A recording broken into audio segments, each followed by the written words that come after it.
नमस्कार. मी संदीप जाबळे स्वागत करतो तुमचं कोकण न्यूज मराठीच्या कोकणचा राजकीय कट्टा या विशेष कार्यक्रमामध्ये.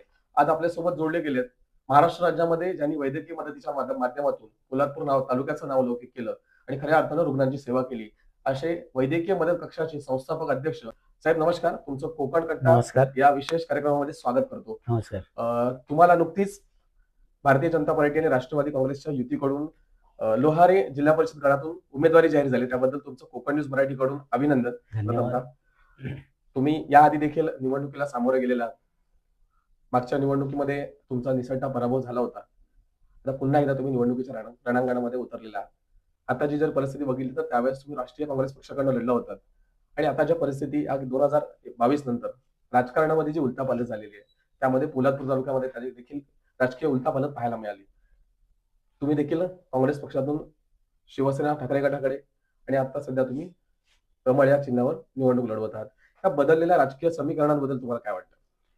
खरं पाहता वरच्या महाराष्ट्र शासनाच्या सरकारमध्ये जो बदल झालेला आहे, तर राष्ट्रवादी काँग्रेस, भारतीय जनता पार्टी आणि शिंदे सेना असा त्रिवेणी संगम महाराष्ट्र राज्यामध्ये झाल्यानंतर सन्माननीय पंतप्रधान नरेंद्र मोदीजी साहेब यांच्या कामानं भारावून मी, तसंच सन्माननीय आमचे नेते आमदार प्रवीण भाऊ दरेकर यांच्या सोबत आल्यानंतर त्यांची जी आपुलकी मला वाटली आणि त्यांचा काम करण्याचा जो ठेका आहे, म्हणजे काम करण्याची हातोटी आहे, त्या हातोटीला मी मानलं आणि म्हणून मी बीजेपीमध्ये प्रवेश केला.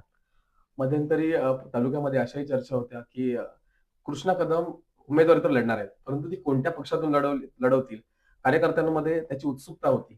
आता चित्र स्पष्ट झालंय. कार्यकर्ते जे द्विधा मनस्थितीमध्ये होते की काही जणांना वाटत होतं की राष्ट्रवादीच्या चिन्हावर लढावं, कारण पारंपरिक तुम्ही सेक्युलर पक्षामध्ये काम केलंय, तर तुम्ही पहिल्यांदा एका हिंदुत्ववादी पक्षामधून निवडणूक लढवत आहात.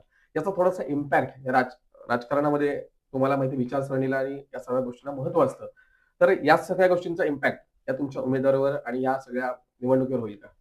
अजिबात नाही. कारण महाराष्ट्र शासनाच्या सरकारमध्ये आम्ही राष्ट्रवादी काँग्रेस आणि भारतीय जनता पार्टी हे एकत्र लढतोय. आमचे नेते सन्माननीय म्हणजे प्रवीण भाऊ दरेकर आणि या रायगड जिल्ह्याचे खासदार, राष्ट्रवादी काँग्रेस पक्षाचे महाराष्ट्र प्रदेशचे अध्यक्ष सन्माननीय सुनीलजी तटकरे साहेब, माझे राजकीय गुरु स्वर्गीय माणिकराव जगताप साहेब यांच्या कन्या स्नेहल दिदी, या सगळ्यांनी एक निर्णय घेतला एकत्रित बसून की आपल्याला जर रायगड जिल्ह्याचं राजकारण बदलायचं असेल किंवा रायगड जिल्ह्याचा विकास करायचा असेल तर आपण कुठेतरी एकत्रित यायला हवं. एकच उमेदवार, म्हणजे उमेदवार म्हणून माझ्याच नावाची चर्चा होती. मग जर तो राष्ट्रवादीला गेला असता तर राष्ट्रवादीच्या चिन्हावर लढलो असतो. पण आज प्रवीण भाऊंचं जे काम तालुक्यामध्ये चाललंय किंवा महाराष्ट्रभर त्यांची जी ख्याती आहे, ते काम केल्यानंतर हा गट, हा प्रवीण भाऊ दरेकरांनी आपल्याकडे नुसता जिल्हा परिषदच नव्हे तर पंचायत समिती कोंढवी हाही गट त्यांनी बीजेपीच्या माध्यमातून आपल्याकडे घेतलेला आहे. तो एवढ्या करता की जे आज मुंबईभर आणि महाराष्ट्रभर काम करतायत, आज त्यांच्या हातामध्ये सत्ता आहे आणि ही सत्ता असताना त्या सत्तेचा उपयोग माझ्या तालुक्यातील लोकांना व्हावा, त्यांच्या सत्तेच्या माध्यमातून लोकांची सेवा व्हावी, विविध योजना, विविध कामं त्यांच्या माध्यमातून करता येतील, म्हणून त्यांनी मला उमेदवारी दिली आणि जिल्हा परिषदेचा उमेदवार म्हणून मला घोषित केलं. त्यानंतर आता छाननीमध्ये माझा फॉर्म वैध ठरलेला आहे, त्यामुळे मी अधिकृत उमेदवार म्हणून भारतीय जनता पक्षाचा झालोय. त्यामुळे मी भारतीय जनता पक्षाचे सर्व नेते, आदरणीय भारताचे पंतप्रधान नरेंद्रजी मोदी, भारतीय जनता पक्षाचे राष्ट्रीय अध्यक्ष, महाराष्ट्र प्रदेशाचे अध्यक्ष, तसंच प्रवीण भाऊ मुख्यमंत्री, जे कार्यशील मुख्यमंत्री आहेत, त्या कार्यशील मुख्यमंत्र्यांचं, धैर्यशील पाटील रायगड जिल्ह्याचे अध्यक्ष धारप साहेब, या सगळ्यांचं मी मनापासून आभार मानतो की त्यांनी माझ्यासारख्या तळागाळातल्या आणि सर्वसामान्य कार्यकर्त्याच्या कामाची दखल घेऊन आज मला उमेदवारी दिली. तुम्ही निवडणुकीच्या रिंगणामध्ये दुसऱ्यांदा जिल्हा परिषदेच्या निवडणुकीच्या उतरत आहे. यंदाची निवडणूक ही थोडीशी वेगळी आहे. मागच्या वेळेला शिवसेना पक्ष एकत्र होता, ह्या वेळेला त्याच्यामध्ये फूट पडली आहे. म्हणजे काही अंश शिवसैनिक हे ठाकरे गटामध्ये आहेत, तर बहुतांशी हे शिवसेना शिंदे गटामध्ये आहेत. त्याचप्रमाणे तुम्ही ज्या पक्षामध्ये होतात त्या पक्षामध्ये तुम्ही आता नाही आहात. तुम्ही नवीन पक्षाची विचारधारा हातामध्ये घेतली आहे. पक्षाचं वेगळं बळाबळ तुम्हाला मिळालेलं आहे. त्यासोबत ज्या पक्षामध्ये होतात, त्या पक्षाचे कार्यकर्ते आता तुमच्यासोबत युतीच्या माध्यमातून आहेत. परंतु तुमच्यासमोर आता उमेदवार तो आहे ज्याच्या विरोधात तुम्ही मागे निवडणूक लढला होता. अशा पक्षाचा गावागावामध्ये जनसंपर्क आहे. त्यांच्या विरुद्ध निवडणूक लढवताना तुम्हाला आव्हान वाटत नाही का? अजिबात नाही. त्याला आव्हान म्हणत नाही, मी आव्हान मानत नाही. नेहमी असणं, लोकांमध्ये नुसतं राहून काम न करणं हा एक अजेंडा त्यांचा आहे. मी लोकांमध्ये जरी नसलो तरी माझ्या पोलादपूर तालुक्यातीलच नव्हे ते महाराष्ट्रातील जनतेच्या मनातला मी उमेदवार आहे. ते एवढ्या करता की आज तालुक्यामध्ये कोणी आजारी पडलं किंवा कोणावरही संकट आलं तर पहिला पुन्हा कृष्णा कातमाना असतो, चंद्रकांत कळंबेंना नसतो. चंद्रकांत कळंबे आज जे उमेदवार आहेत ते जे आव्हान सांगतायत त्या आव्हानाच्या माध्यमातून मी न म्हणतो मुळीच नाही. आणि दुसरी गोष्ट राहिली भारतीय जनता पार्टी आणि राष्ट्रवादी काँग्रेस पक्ष, उलट मला आता एक बळ मिळालं. जर राष्ट्रवादी काँग्रेस पक्षातून मिळालं असतं उमेदवारी आणि जर बीजेपीने वेगळा फॉर्म भरला असता तर त्यामध्ये गफलत झाली असती. पण आज समविचारी पक्ष एका माध्यमातून एकत्र आलेले आहेत. ते समविचारी पक्षाच्या कार्यकर्त्यांनी आज मोठ बांधून म्हणजे जे एकत्रित आलेले आहेत त्याने असं ठरवलेलं आहे की हा उमेदवार कोण हवा आहे. वास्तविक आता सन्माननीय मंत्री भरतशेठ गोगावले यांच्या कामांचा या ठिकाणी फार हे झालेलं आहे. म्हणजे कितीतरी कामं त्यांनी त्या माध्यमातून आमदारकीच्या माध्यमातून केलेले ते मी नाकारत नाही. पण गेल्या वेळी 2017 साली ज्यावेळी सन्माननीय सदस्य, जिल्हा परिषद सदस्य चंद्रकांत कळंबे साहेब निवडून आल्याच्या नंतर ते त्या गटातून होते, ते ह्या गटात आले आणि एक वेळ त्या लोकांनी, आमच्या लोकांनी त्याला स्वीकारलं. पण त्या 7 वर्षामध्ये त्यांनी एक त्यांच्या जिल्हा परिषदेच्या माध्यमातून काम केलं असेल तर ते दाखवावं. फक्त मंत्री महोदय भरतशेठ गोगावले यांच्या माध्यमातून झालेल्या कामांचा ते फुकटची फौजदारी असं म्हणतात की ते कामं आहेत सेटची आणि नारळ फोडतायत चंद्रकांत कळंबे, असा कुठेतरी एक गोंधळ त्यांनी निर्माण केलेला आहे. बरं, नारळ फोडून तुम्ही जिल्हा परिषद सदस्य होतात, जिल्हा परिषद सदस्याची 7 वर्ष तुम्हाला सत्ता मिळाली. ह्या 7 वर्षामध्ये माझ्या लोहारे गटात तुम्ही किती जणांची कामं केलीत किंवा किती कामं करून दाखवलीत ह्याचा जर लेखाजोखा काढला तर तुम्ही मला तो दाखवावा किंवा त्यांनी समोरासमोर येऊन सांगावं की मी ही कामं केलीत. फक्त मी अजूनही सांगतो, मंत्री महोदय भरतशेठ गोगावले यांचा मी आदर करतो कारण त्यांनी तशी कामं केलेली आहेत आणि आज महाराष्ट्र राज्याचे मंत्री आहेत. आमच्या युतीच्या सरकारमध्ये ते मंत्री आहेत आणि ते काम करत असताना त्यांच्या कामाची हातोटी चांगली आहे. पण जिल्हा परिषदेच्या माध्यमातून जी लोकांची कामं व्हायला हवी होती किंवा लोकांच्या ज्या समस्या सुटायला पाहिजे होत्या त्या आमच्या गटातल्या लोकांच्या समस्या सुटलेल्या नाहीत. फक्त शेडच्या नावावर मतं मागायची हा जो काही उद्योग चाललेला आहे तो लोकांच्या आता लक्षात आलेला आहे आणि त्यामुळे एक वेळ आलेला पाहुणा आम्ही एक दिवस बसवून ठेवू शकतो, पण तो पाहुणा जर तिथे घर बांधून राहायचा करत असेल तर ते घर कोणी मानणार नाही. नक्कीच तुम्ही म्हणताय चंद्रकांत कळंबेंचं तुमच्यासमोर आव्हान नाही आहे. एक उमेदवार हा तुमच्या पाठी देखील आता एक वेगळी ताकद आहे. केंद्रामध्ये सत्ता आहे, राज्यामध्ये सत्ता आहे, मुख्यमंत्री देखील तुमच्याच पक्षाचे आहेत, त्यामुळे वेगळी सत्ता आहे. तर तो विश्वास, आत्मविश्वास असणं साहजिकच आहे. परंतु आता तुम्ही निवडणुकीला सामोरं जात असताना, इतकं सगळं पाठबळ असताना तुमचं विकासाचं व्हिजन काय? माझ्या निवडणुकीचा अजेंडा म्हणजे माझ्या तालुक्यातील जे बेरोजगार आहेत त्या बेरोजगारांना पोलादपूर तालुक्यामध्ये कसं थांबवता येईल. आज आमच्या तालुक्यातील मुलं जी उच्च शिक्षित आहेत, जी चांगली सुशिक्षित आहेत, त्या मुलांना केवळ आणि केवळ इथे नोकरी धंदा नसला नाही म्हणून त्यामुळे मुंबई, पुण्यासारख्या, बडोदासारख्या ठिकाणी जाऊन 15-15, 20-20 हजाराच्या नोकऱ्या कराव्या लागतात. त्यांचे आई वडील, आमचे आई वडील सगळ्यांचे गावी असतात.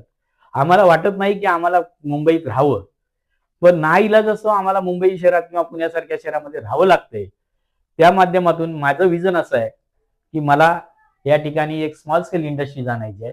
त्या माध्यमातून माझ्या तालुक्यातील तरुणांना रोजगार कसा मिळेल त्याच्या मागे मी एक करणार आहे. दुसरी गोष्ट, वैद्यकीय मदत कक्षामध्ये मी काम करतोय. महाराष्ट्र राज्यामध्ये 1 नंबरचा आपला कक्ष आहे महाराष्ट्र राज्यात, वैद्यकीय मदत कक्ष. त्या माध्यमातून आतापर्यंत जवळजवळ 14 ते 15 हजार पेशंट आपण बरे करून पाठवले आहेत. त्यामध्ये तालुक्यातील असंख्य असे रुग्ण आहेत की त्यांची बाईट जर तुम्ही घेतल्यात तर अशी लोक स्वतःहून सांगतात की अशा देव माणसाला आपण काही करून निवडून दिलं पाहिजे. ही माझी अतिशयोक्ती नाही, मी करतोय हे माझ्या वैद्यकीय मदत कक्षातील मुलांच्यामुळे करतोय. पण ह्या तालुक्यामध्ये जे ऍक्सिडेंट्स होत आहेत, जे आजार लोकांना हार्ट अटॅक आला का आलं तर त्यामुळे त्यांना मुंबईमध्ये जावं लागतं आणि त्यामध्ये 6 तासाचा जो डिस्टन्स आहे त्या 6 तासामध्ये काही घडू शकतं. त्यामुळे माझी एक प्रामाणिक इच्छा आहे की ह्या तालुक्यामध्ये, महाड पोलादपूर तालुक्याच्या मध्यभागी एक सुसज्ज हॉस्पिटल निर्माण करण्याचा माझा मनोदय आहे. तिसरी गोष्ट, जे शेतकरी आहेत त्या शेतकऱ्यांना दुबार शेतीसाठी काय करावं लागेल, दुबार शेती कशी करता येईल, त्या माध्यमातून मी एक प्रयत्न करणार आहे. चौथी गोष्ट, या मराठी शाळांमध्ये जे इतकं किचकट काम करून ठेवलेलं आहे, मग त्या मराठी शाळेमधला पट आहे तो पट कमी कमी होत चाललेला आहे. त्याचं कारण असं आहे की मराठी शाळांकडे आपण लक्ष देत नाही. राजकारणी कोणी राजकारणापलीकडे जाऊन आपण त्या मुलांचं किंवा त्या शाळांचं जर व्यवस्थित आपण आखलं आणि मुलांना चांगल्या प्रकारचं शिक्षण दिलं तर मुंबईत राहणारी मुलं गावाकडे राहून शिक्षित होऊ शकतात. हे माझं मी उदाहरण सांगतो. मीही गावी शिकलेलं आहे. त्यामुळे शिक्षण घेतल्याच्या नंतर आम्ही मुंबईत जाऊन उच्च शिक्षित झालो. पण उच्च शिक्षित होताना आम्ही आमच्या तालुक्याची नाळ, आमच्या जमिनीची नाळ कधीही विसरलो नाही.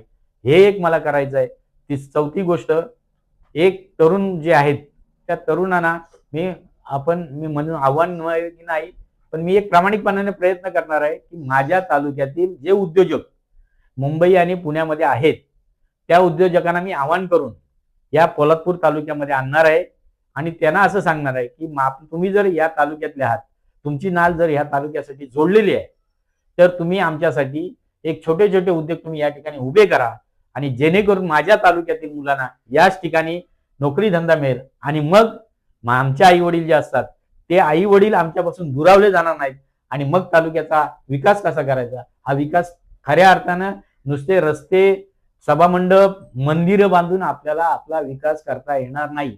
माणसांचा विकास झाला, त्या मुलांचा विकास झाला, त्यांचे आई वडील त्यांच्याबरोबर राहिले तरच खऱ्या अर्थानं या तालुक्याचा विकास होईल, अशी माझी प्रामाणिक इच्छा आहे. ठेके साहेब, तुम्ही एकंदरीतच वैद्यकीय मदत कक्ष जे म्हणालात की तुमचा महाराष्ट्र राज्यामध्ये प्रथम क्रमांकाला आहे, अशा अनेक पुरस्कार राज्यस्तरीय तुम्हाला मिळालेले, जवळपास 80 पेक्षा अधिक पुरस्कार तुम्हाला मिळालेले आहेत. साहजिकच आहे की एक समाजसेवक म्हणून तुमची समाजामध्ये चांगली ख्याती आहे, लोकांना चांगले परिचयाचे आहेत, कधी रात्री बेरात्री तुम्ही लोकांसाठी उपलब्ध होता. परंतु माझा एक प्रश्न असा आहे की सामाजिक क्षेत्रामध्ये तुमची एवढी उंची असताना तुम्ही अचानक पुन्हा एकदा राजकारणामध्ये कमबॅक करण्याचा का प्रयत्न करताय? राजकारणात येण्यामागचा माझा उद्देश असं, मी उच्च शिक्षित आहे, माझं समाजकारण चांगल्या पद्धतीने चाललेलं आहे मुंबईमध्ये, पण मला माझ्या तालुक्याची नाळ, जी माझी माती आहे, त्या मातीनं मला कुठेतरी खुणावलं आणि सांगितलं की आज तुला तुझ्या तालुक्याची गरज आहे, तालुक्याला तुझी गरज आहे. आणि त्या खुणावलेल्या किंवा मला जे आठवलं की मी माझ्या तालुक्यासाठी आज काहीच केलं नाही, तर मी माझ्या तालुक्यात किंवा त्या मातीत जन्म घेऊन काहीच त्याचा उपयोग होणार नाही.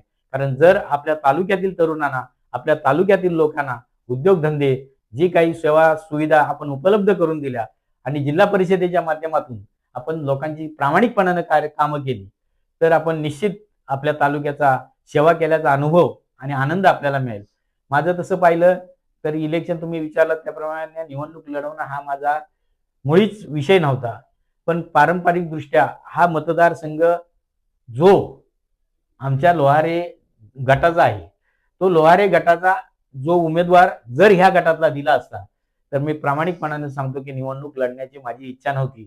मी शिंदे गटातल्याही काही लोकांना मी सांगितलं होतं की तुम्ही कोणीतरी आपल्या गटातल्या उमेदवाराने या ठिकाणी लढावं.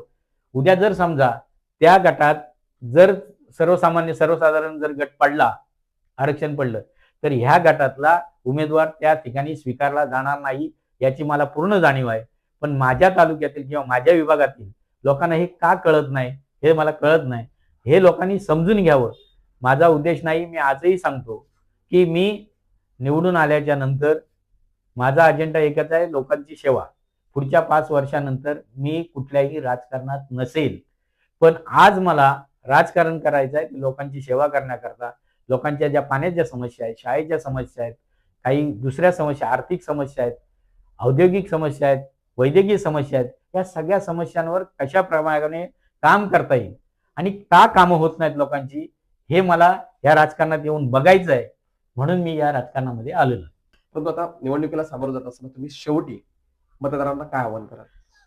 मी मतदार राजाला प्रामाणिकपणाने आवाहन करू इच्छितो की मी तुमच्या समोर 59 लोहारे जिल्हा परिषद गटामध्ये निवडणूक लढवण्यासाठी उमेदवार म्हणून आज माझी घोषणा झालेली आहे.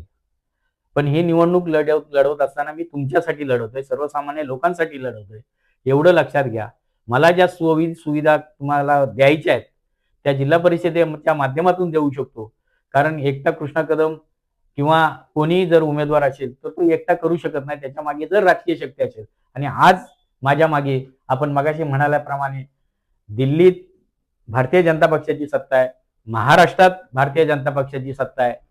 जर रायगड जिल्ह्यामध्ये आता जर नव्हे येणारच, ही रायगड जिल्ह्यामध्ये बीजेपी आणि राष्ट्रवादी काँग्रेस पक्षाची सत्ता येणार आहे आणि त्या सत्तेचा जर फायदा आपल्या तालुक्याला व्हायचा असेल तर माझ्यासारख्या भाजपाच्या उमेदवाराला आपण निवडून द्यावं. माझ्या मागे प्रवीण भाऊ दरेकरांसारखा एक प्रामाणिक आणि ह्या तालुक्याचा सुपुत्र खंबीरपणानं माझ्या मागे उभा असल्यामुळे मला कसलीही चिंता वाटत नाही. लोकांनी फक्त कसलीही चिंता करू नये. उमेदवाराला कोणालाही घाबरण्याचं कारण नाही. जर तुमच्या मनातला मी उमेदवार असेल तर प्रामाणिकपणाने तुम्ही मला मत द्यावं आणि जास्तीत जास्त मतानं निवडून येण्यासाठी तुम्ही सहकार्य करावं. निवडून तर येणारच आहे, पण जास्तीत जास्त मतानं कसा निवडून येईल यासाठी सहकार्य करावं, हीच एक अपेक्षा तुमच्याकडून व्यक्त करतो. नक्कीच तुम्हाला या निवडणुकीसाठी कोकण न्यूज मराठीतर्फे खूप साऱ्या शुभेच्छा असतील. तुम्ही या निवडणुकीला सामोरं जात आहे. नक्कीच पुढच्या वेळेला देखील आम्ही तुमच्यासोबत जोडले जाऊ. तर हे होते आपल्यासोबत कोकण कट्टा या विशेष कार्यक्रमामध्ये वैद्यकीय मदत कक्षाचे अध्यक्ष आणि भारतीय जनता पार्टी आणि राष्ट्रवादी काँग्रेस पक्षाचे युतीचे उमेदवार आदरणीय कृष्णा कदम साहेब.